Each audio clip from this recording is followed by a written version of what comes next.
Past few days, I had been tagging along with a matchmaking group. My intention? To enjoy the free food and drinks at the events while blending into the lively atmosphere. Honestly, I wasn't there to find love, but rather to amuse myself by observing the dating habits of modern bachelors and bachelorettes. The group wasn't just young singles. Among the members were a handful of elderly women eagerly seeking matches for their children. One day, one of these aunties dropped a bombshell that sent the group into a frenzy. She casually announced, "I own 53 rental properties, 3 villas, and 5 adorable cats. All of this, plus additional assets, will be inherited by my only son. On top of that, I'm prepared to give my future daughter-in-law a monthly allowance of $50,000.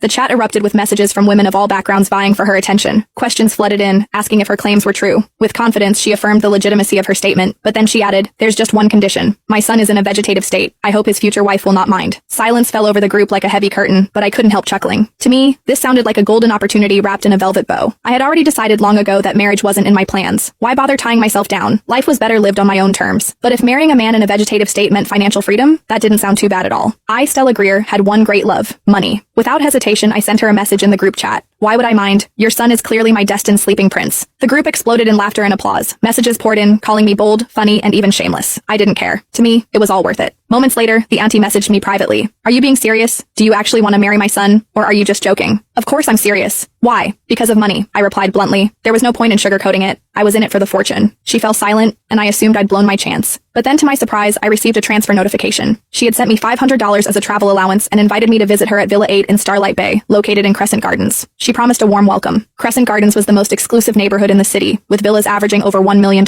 This woman wasn't just rich, she was obscenely wealthy. Grinning, I shamelessly accepted the money and set off immediately. When I arrived at Villa 8, I was greeted by an atmosphere of luxury and grandeur. The villa's exterior was stunning, with meticulously maintained gardens and an air of nobility that made me feel slightly out of place. After straightening my hair and smoothing my clothes, I rang the doorbell. A glamorous woman in her 40s opened the door, her smile radiant. She exuded sophistication, looking no older than her early 30s. Her flawless skin and impeccable fashion sense made me feel like I was meeting a celebrity. "Hello, my name is Stella Greer," I introduced myself, extending a hand. "I'm a graduate of a prestigious Ivy League university, currently preparing for the civil service examination." The woman, Abigail Winslow, shook my hand warmly, her eyes gleaming with approval. "You're young, beautiful, and accomplished." "Wonderful." After exchanging pleasantries, she invited me inside, pouring tea as we sat in the opulent living room. She asked about my background, family, work, and aspirations. My parents divorced when I was young, and neither of them kept in touch. "I've been on my own ever since," I explained. "As for work, I'm a fashion designer with an annual salary of around $100,000. Abigail nodded thoughtfully, her expression unreadable. She didn't press further and soon gestured for me to follow her upstairs. "Are we going to meet my sleeping prince now?" I teased. She smiled. "Yes, my son is also my precious sleeping prince." We climbed to the 3rd floor and entered a bedroom. I wasn't expecting much. I'd already prepared myself for a purely transactional relationship. I didn't need to fall in love. I only needed to secure the deal and fulfill my duties. But the moment I saw him, my breath hitched. There he was, lying peacefully on the bed. His long lashes cast delicate shadows on his cheeks, and his features were so exquisite they seemed sculpted by an artist.